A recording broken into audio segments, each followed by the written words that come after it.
अस्सलामुअलैकुम। शुरू करता हूँ अल्लाह के नाम से तो नहायत करीम और रहीम है। दोस्तों स्टार्ट करते हैं आज की न्यूज़ हेडलाइन। क्या पाकिस्तानियों के लिए इमराती वीज़ा खुलने की कोई उम्मीद पैदा हो रही है? पाकिस्तानी वज़ीर ख़ारजा की इमराती वज़ीर ख़ारजा से भी अहम मुलाकात। दुबई के तमाम मेट्रो स्टेशन पर अहम तब्दीली का ऐलान हो गया। दुबई में मुकीम एयाश पाकिस्तानी नौजवान की इंतहाई घिनौनी हरकत। 13 साला बच्ची को जाल में फंसाकर जिनसी तलकात बना लिए। बच्ची को फायज फिल्म्स भी दिखाता रहा। इन्ना लिल्लाह व इन्ना अलैहि राजिऊन। मुत्तहदा अरब अमीरात में हर तरफ सोग का समा। इमराती शहजादे का इंतकाल हो गया। इमरात में किसी जानने वाले को कर्ज देना हो तो ये एहतियातें कर लें, मरना मुश्किल में फंस सकते हैं। इमराती फर्मानरवा का मोहब्बत भरा इक़दाम। छोटी बच्ची की बड़ी ख्वाहिश पूरी कर दी। क्या वीज़ा जाली होने के बाद इमरात में मुलाजमत से इनकार किया जा सकता है? अब जानिए न्यूज़ की तफसील। लेकिन न्यूज़ की तफसील जानने से पहले वो सभी दोस्तों चैनल पे नए हैं वो चैनल को ज़रूर सब्सक्राइब कर लें ताकि फ्यूचर में उनको इस तरह की अच्छी इंफॉर्मेशन मिल सके। माशाल्लाह से आज पूरे दिन की न्यूज़ के मुताबिक जो अभी तक ख्याल किया जा रहा है कि इंशाल्लाह बहुत सारे पाकिस्तानियों के वीज़े और बाकी वीज़े ओपन होने जा रहे हैं। पाकिस्तानी वज़ीर ख़ारजा मखदूम शाह महमूद कुरैशी गुज़िश्ता रोज़ इमरात के 3 रोज़ा दौरे पर दुबई पहुँचे थे, जहाँ इन्होंने दुबई के फर्मानरवा और इमरात के वज़ीर आज़म व नायब सदर शेख मोहम्मद बिन राशिद अल मखदूम से मुलाकात की थी। इसके बाद पाकिस्तानी वज़ीर ख़ारजा ने इमराती वज़ीर बराए ख़ारजा अमूर व बैनुल अक़वामी तामशी शेख अब्दुल्ला बिन ज़ैद अल नहयान से भी मुलाकात की है। इस मुलाकात के दौरान दोनों वज़राए ख़ारजा ने पाकिस्तान और इमरात के दरमियान मुख्तलिफ शोबों में मज़ीद ताउन बढ़ाने पर भी बातचीत की है। इम्कान ज़ाहिर किया जा रहा है कि शेख मोहम्मद राशिद और शेख अब्दुल्ला से मुलाकात के दौरान पाकिस्तानियों के लिए इमराती वीज़ों पर से पाबंदी हटाने के मामलात पर भी ज़ेर बहस आए हैं, जिससे मुस्तकबिल में इमरात में मुलाजमत की ख्वाहिशमंद पाकिस्तानियों के लिए कोई उम्मीद पैदा हो सकती है। आला सतही मुलाकात के दौरान उम्मत मुस्लिमा को दरपेश चैलेंज और खत्ते में मौजूद मसाइल पर भी बातचीत की गई। इसके अलावा कोरोना के खिलाफ लड़ी जाने वाली जंग में भी ताउन बढ़ाने पर इतफाक के तय पाया। शेख अब्दुल्ला ने इस अज़म का इज़हार किया कि दोनों ममालिक के दौरान तमाम शोबों में मज़ीद इश्तराक बढ़ाया जाएगा और कहा गया कि इमारात हमेशा से पाकिस्तान की तरक्की में अपना किरदार अदा करता आया है और आइंदा भी करता रहेगा।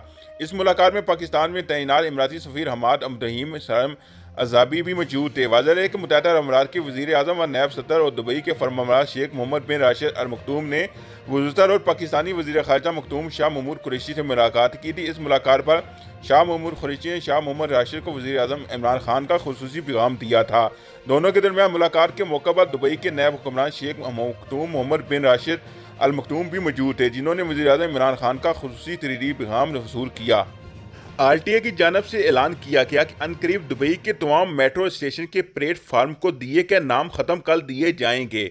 इसकी जगह इन्हें एक नंबर अलाट किया जाएगा। इस तब्दीली के बाद किसी प्लेटफार्म को मखसूस नाम से नहीं पुकारा जाएगा।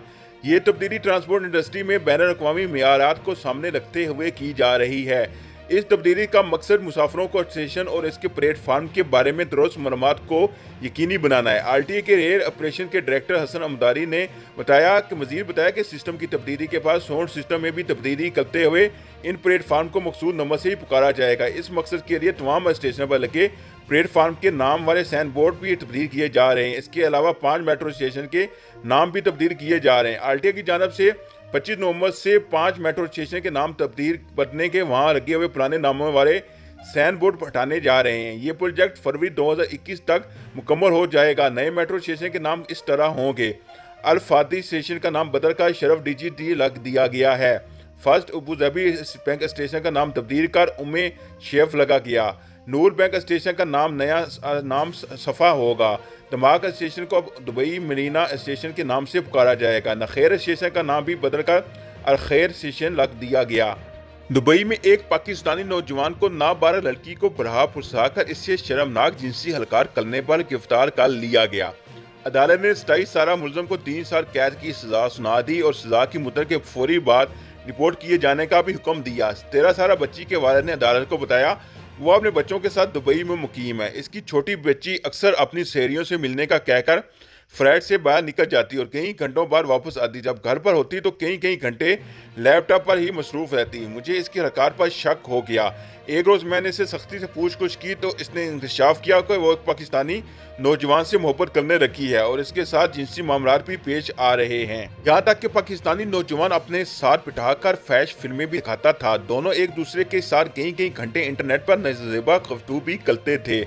अपनी कमसुन बच्ची के इस इंकशाफ पर पैंट सारा शहीद परेशान हो गया और फौरी तौर पर पुलिस को इस वाक़े से आगाह कर दिया। पुलिस ने 13 साल बच्ची के साथ शर्मनाक हरकत करने वाले 27 सारा पाकिस्तानी नौजवान को गिरफ्तार कर लिया, जिसने अपने जुर्म का इतराफ़ कर लिया। नौजवान का कहना था कि इसकी लड़की के साथ इंस्टाग्राम पर बातचीत हुई, जिसके बाद इसमें दोस्ती हो गई। वो बच्ची की रिहायशी बिल्डिंग की छत पर आ जाता जहाँ पर वो चाहता और जहाँ पर वो शर्मनाक हरकत करते। फैश मवाद भी इकट्ठे देखा करते थे। इस्तगारिया की जानब से नौजवान को नाबालिग लड़की को वगैरह के जुर्म में सख्त सजा देने की सिफारिश की गई। अदालत ने मुलजम को 3 साल कैद की सजा सुना दी। इन्ना लिल्लाह व इन्ना इलैहि राजिऊन। मुत्तहिदा अरब अमीरात का एक शाही खानदान इस वक्त गहरे शोक और सदमे की कैफ से गुजर रहा है, जिसकी वजह से इमराती शहजादे का इंतकाल कल जाना है। खरीज टाइम के मुताबिक इमराती रियासत फजीरा के शाही खानदान के अहम रुकन शेख अब्दुल्ला बिन हमाद बिन अब्दुल्ला अशकी रज़ा राई से इंतकाल फरमा गए हैं। इमराती शहजादे शेख अब्दुल्ला की वफात पर फजीरा के हुक्मरान और समीर कौंसल के मेंबर शेख हमदाद मोहम्मद अशफी ने भी तहज़ीज़ी पैगाम जारी करते हुए मरहूम की मफ़रत और आखिरत में पुरान दर्जात बुलंद करने की दुआ फरमाई है। मुत्तहिदा अरब अमीरात में अक्सर अफराद अपने किसी जानने वाले को कर्ज दे देते हैं। कुछ अफराद तो ईमानदारी से रकम वापस कर देते हैं, मगर कुछ लोग इस मामले में बहुत ज़्यादा तंग करते हैं। थोड़ी थोड़ी करके रकम अदा करते हैं, बिल्कुल भी वापस नहीं करते। और कुछ ऐसे भी होते हैं जो इनकार कर देते हैं, इन्होंने कोई कर्ज लिया ही नहीं था। अगर इस मामले का कोई गवाह ना हो तो ख़ास मुश्किलात का सामना करना पड़ता है, क्योंकि पुलिस या अदालत के सामने दावे को साबित करना मुश्किल हो जाता है। इस हवाले से इमरात के कानूनी माहिरीन का कहना है कि मज़ा हदायत पर अमल करना बहुत मुफीद रहेगा। जब भी किसी को कर्ज दें तो इसका तहरीरी मुआहदा होना ज़रूरी है। इस दलील सबूत में रकम की मालिकियत, रकम की अदा करने की तरीक, कर्ज लेने वाला और कब वापस करने वाली सब इसके अंदर ज़रूर इंटर करें और ज़मानत के तौर पर एक आध गवाह भी इसके अंदर उसका नाम और डिटेल भी शामिल कर लें। अगर किसी को कर्ज देते वक्त कोई तहरीर समझौता हो रहा तो इसमें कोई तीसरे फरीक को भी बतौर गवाह शामिल कर लें, ताकि कर्ज लेने वाला कल को ये बहाना पेश ना करे कि कल से मुतल्लिक़ तहरीरी तजवीज़ात पर मुस्तकिल तस्क़ात इसके नहीं बल्कि गैर सियासी से काम लिया गया। गवाह या तीसरा फरीक होने की सूरत में आपको केस ज़्यादा मजबूत होगा। अगर आपके लिए केस किसी से कोई रकम बतौर कर्ज ली है तो कोशिश करें कि इस तारीख से पहले ही ये वापस कर दें जिसका आपने वादा किया था, ताकि आपका एतबार कायम हो सके और कर्ज देने वाला आपके खिलाफ अदारी कार्रवाई शुरू ना करे, आपस के तराखार खराब ना हो। अगर आपने किसी से कर्ज लेते वक्त बतौर जमानत कोई सिक्योरिटी चेक दिया तो कर्ज की रकम उठाने के बाद फौरी तौर पर इस चेक से वापस ले लें और इस शख्स से एक तहरीर भी लिखवा लें कि जिसके मुताबिक इसका तमाम कर्ज वापस कर दिया है। इमराती हुक्मरान अपनी अवाम के साथ साथ तरीकीन से भी बहुत मोहब्बत रखते हैं। तमाम इमराती रियासतों में मुकीम अफराद को रिहाइश और ट्रांसपोर्ट की बेहतरीन सूरत फ्राहम की जाती है। इसके अलावा अमन व इमाम की सूरत हाल पर भी गहरी निगाह रखी जाती ताकि लोगों की जानो माल का भरपूर तहफ़्फ़ुज़ हो सके। इमराती फरमानरों से अक्सर कोई बेबना मोहब्बत का इज़हार करे तो इसका भरपूर इंतज़ामिया जवाब देते हैं। ऐसा ही मामला 10 साल इमराती बच्ची रेहान के साथ हुआ। रेहान मोहम्मद बिन यूसुफ अल खौफ ने शारजा के इलाके खुरफान में अपने वालिदैन के साथ मुकीम है। रेहान ने एक वीडियो बनाकर सोशल मीडिया पर पोस्ट की जिसमें इसने शारजा के फरमानरवा शेख डॉक्टर मोहम्मद सुल्तान मोहम्मद बिन अल-कासमी का खुरकान के इलाके को बेपनाह रखी देने पर ढेरों ढेर शुक्रिया अदा किया। बच्ची ने इस जज्बाती वीडियो में पैगाम ज़ाहिर की और ख्वाहिश ज़ाहिर की कि काश वो उनसे मुलाकात कर सके। अगर आप इमरात में मुलाजमत हासिल करना चाहते हैं और किसी मुलाजमत के लिए बहमी हामी भी भर चुके हैं मगर फाइनल कंडक्ट की शर्त से मुतमईन नहीं तो आप मुलाजमत की समझौते से इनकार कर सकते हैं। अक्सर पाकिस्तानी और भारतीय अफराद की जानब से ये सवाल पूछा जाता है जिसका हम आपको जवाब देंगे। इस न्यूज़ की पूरी तफसीर वीडियो के एंड पे डिस्क्रिप्शन में मौजूद है और वीडियो के एंड पे भी मैंने लिंक दे दी है। दोस्त ये वीडियो देखना चाहते हैं, इसकी पूरी तफसीर जानना चाहते हैं और इसकी डिस्क्रिप्शन में या वीडियो के एंड पे ये वीडियो मौजूद है जिसमें इसकी पूरी न्यूज़ की तफसीर मौजूद है। इसके बाद एक नज़र डालते हैं आज यूएई के कोरोना केसेस पे। जो बता दूँ आज के तो न्यू यूएई के अंदर कोरोना केसेस आए हैं, उनकी तादाद 1284 है और इस आज की डेट में तो ठीक हुए हैं कोरोना वायरस से उनकी तादाद 765 है।